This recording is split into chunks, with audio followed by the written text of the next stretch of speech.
The most important place for me to begin is with sincere gratitude, not only to you, the members who have placed their faith and their confidence in us as a team, but also, of course, to Mrs. Dillon and to her outstanding administration for a smooth transition and a superb term in office. We thank you for leading us forward in service to America through 3 memorable years. Our society is on a strong financial footing, is growing, and has a bright future, thanks in large part to your leadership.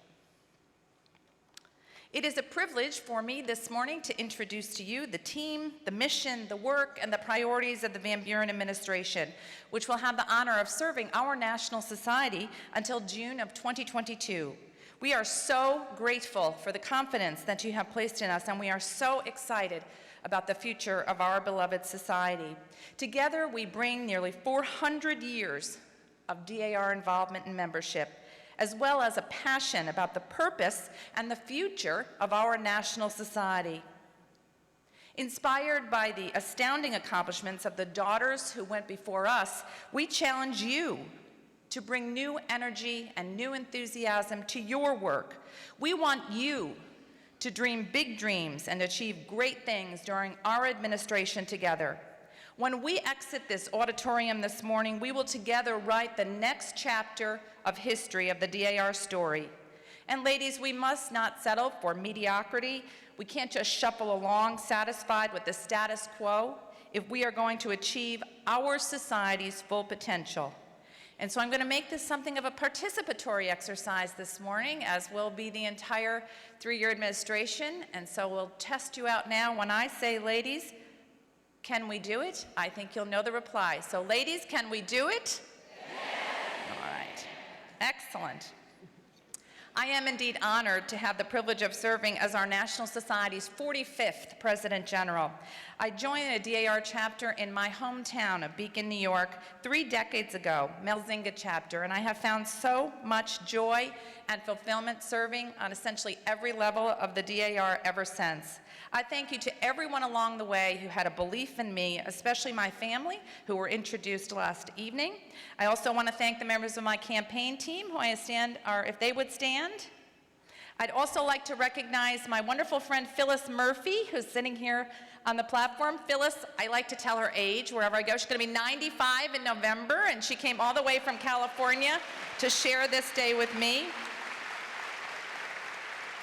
And I'd also like to recognize in the audience my sisters in Melzinga chapter. Would they please rise? You have no idea how much these ladies have done for me. Melzinga chapter members, thank you. You have only yourselves to blame for this situation. You have no idea what I have talked them all into. Even walking to the top of a mountain all the way back in 2000 to dedicate one of our wonderful chapter's many markers. That's a marker that was placed there in 1900. Now, after they walked up that mountain in about 90-degree heat, 4th of July, they did begin to speak to me again, eventually, after that day, and I have every confidence that they will speak to me again when this is over, post-2022. So I thank the members of Melzinga chapter who have encouraged me in every way possible since 1988.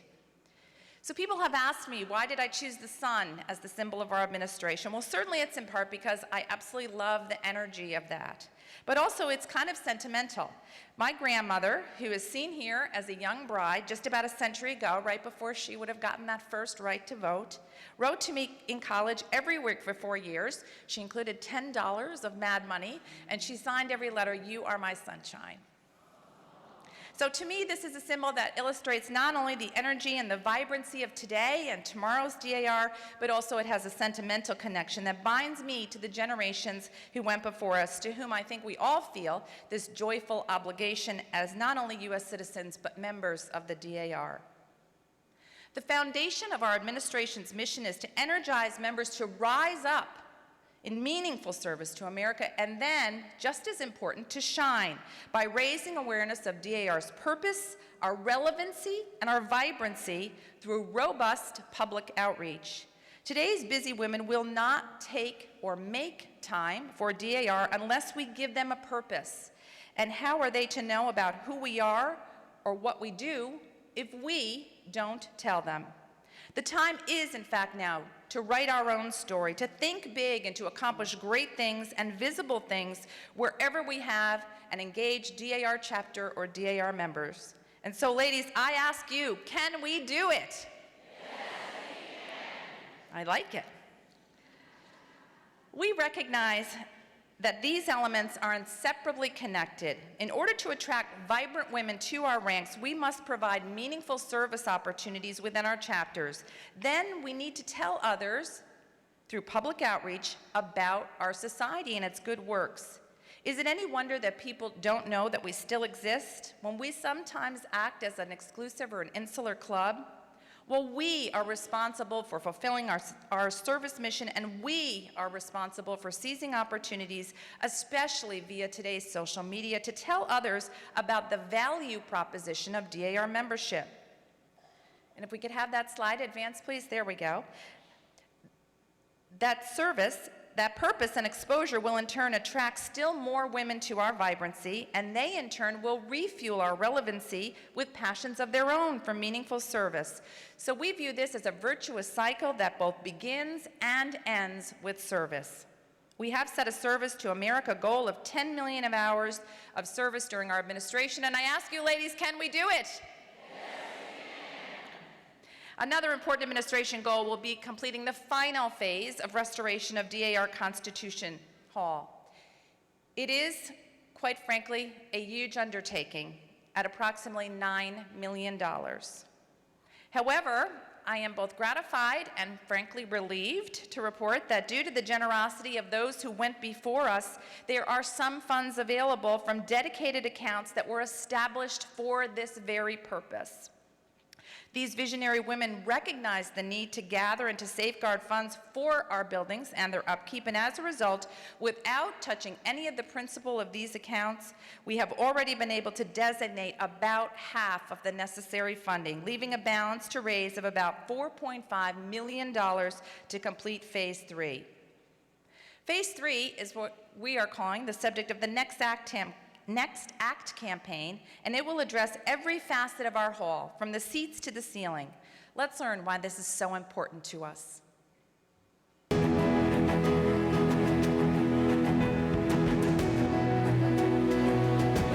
The incredible excitement you feel when you see the hall filled with women from all 50 states, and in fact around the globe, thrilled about DAR, who we are and what we stand for. I can remember standing up in the upper tiers above the New York box and watching the national officers process down that center aisle, feeling the energy and enthusiasm in the room when the President General comes down the aisle and that massive American flag drops down from the ceiling of Constitution Hall. Your heart swells and maybe your eyes filled with tears when you understand the patriotism that is on display.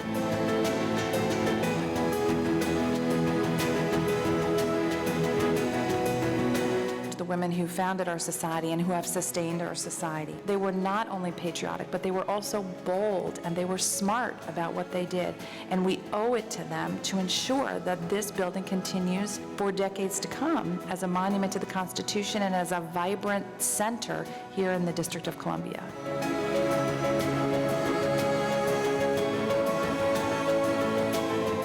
The time has come to complete Phase 3. The lobby work and the stage work have been done successfully and are a testament to our dedication to historic preservation. Phase 3, it involves updating not only the elements that we can see, seating, wall treatments, and plaster, and all of the details that together create the grandeur of Constitution Hall, but also behind the scenes, mechanical systems, lighting systems, introducing technology into our performance venue in order to ensure that we are a competitive venue. And Phase 3 is a large contribution. We need to raise approximately $4.5 million. But I'm very encouraged that when I read back through the chapters of DAR history, never once have our daughters ever failed to rise to a challenge. I have every confidence, based upon our past, that we are very much ready for the challenge of the next act at Constitution Hall.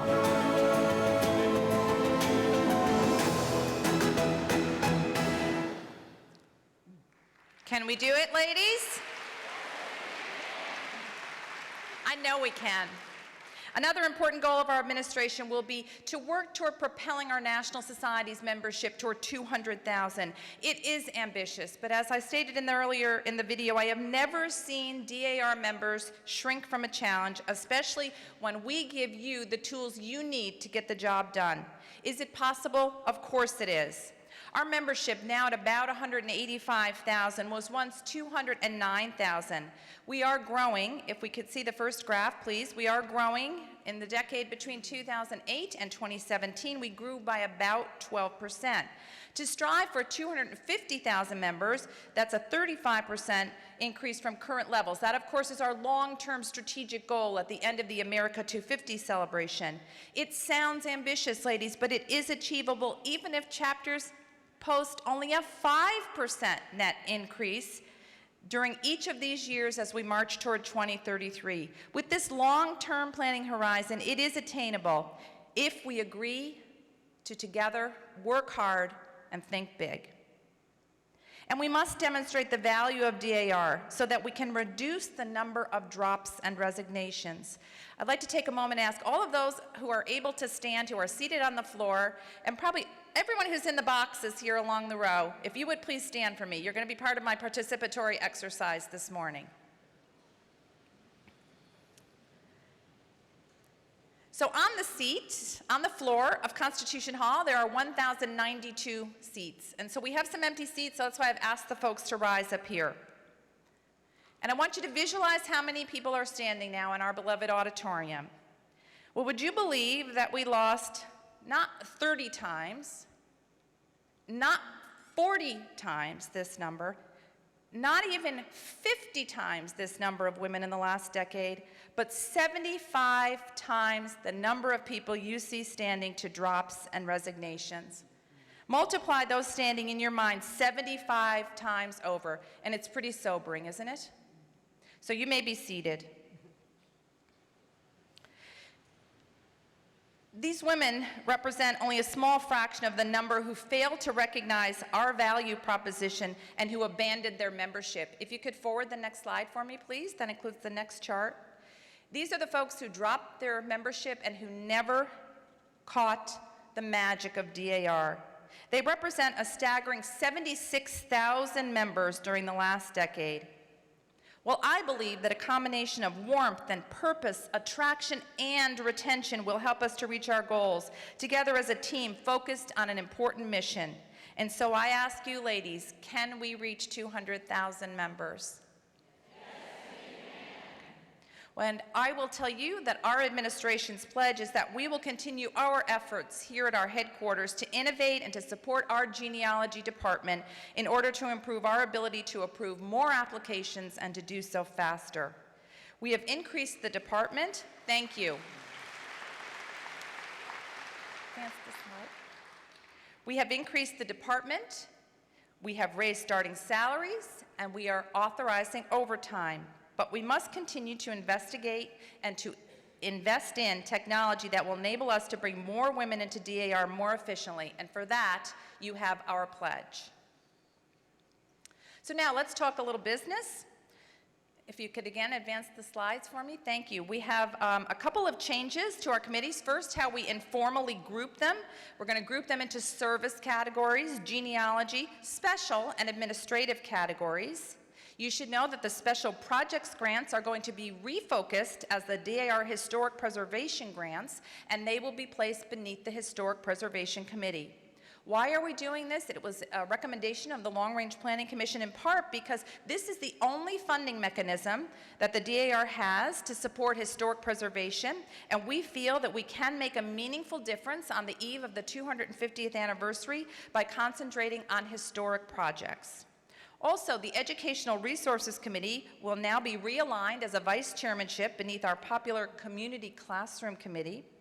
Our member course, and it's no longer new member. Why? Because we have a lot of women who have been longtime members, and I don't want them to feel that they shouldn't be taking these courses, which are just such a terrific educational tool. So the member and the New Horizon courses are going to be moved beneath the DAR Leadership Training Committee. And finally, we have created an Our Patriots Vice Chairmanship beneath the America 250 Committee. Its goal is to help perpetuate the memory and the spirit of the men and women who achieved American independence on the eve of our semi-quincentennial.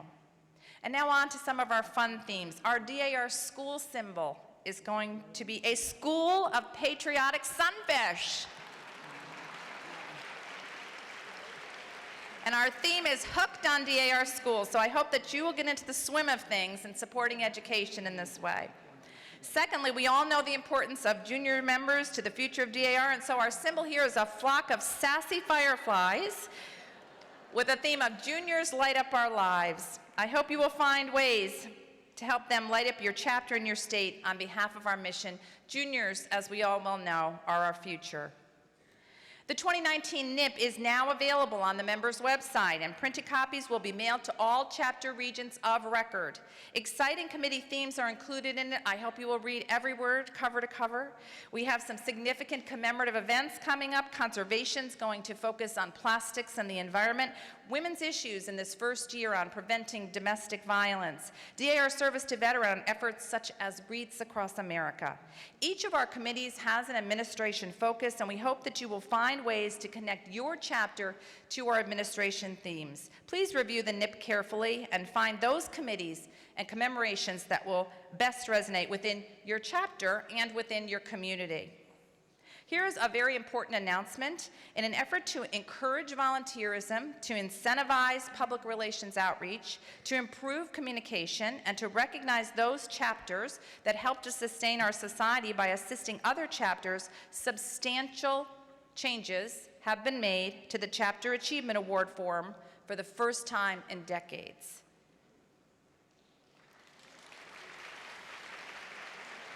Please note that sections have been moved, recognition levels have been changed, and some titles have been updated.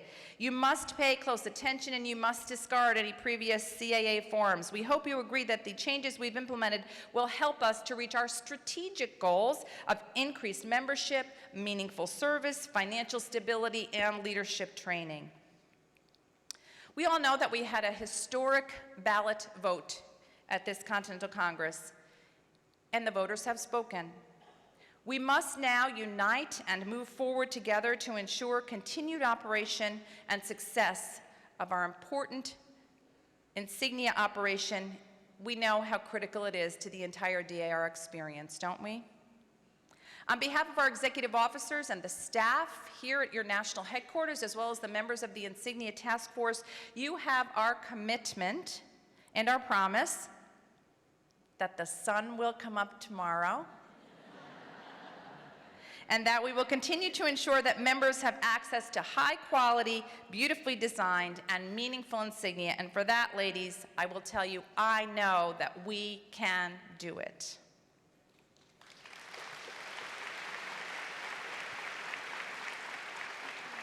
And so what do I ask of each of our chapters, in fact, of each of our members? Number one, I want you to get involved. Our more than 40 committees offer something for everyone, so please plan now a meaningful project for the National DAR Day of Service on or near October 11th. Then be sure to report your hours and publicly promote your involvement in order to illustrate the vitality of membership in our premier women's service organization. Number two, I want you to stay informed. Subscribe to our magazine, our social media sites, and our blog. Plan now to attend your state conferences and workshops and Continental Congress every darn year. Isn't it wonderful to come here? Doesn't it recharge your battery? Every chapter should be represented at our annual conference, and every member should experience the thrill of Congress as often as possible. I guarantee it will recharge your commitment to DAR and our mission. And by the way, I believe that mission has never been more important to America's future.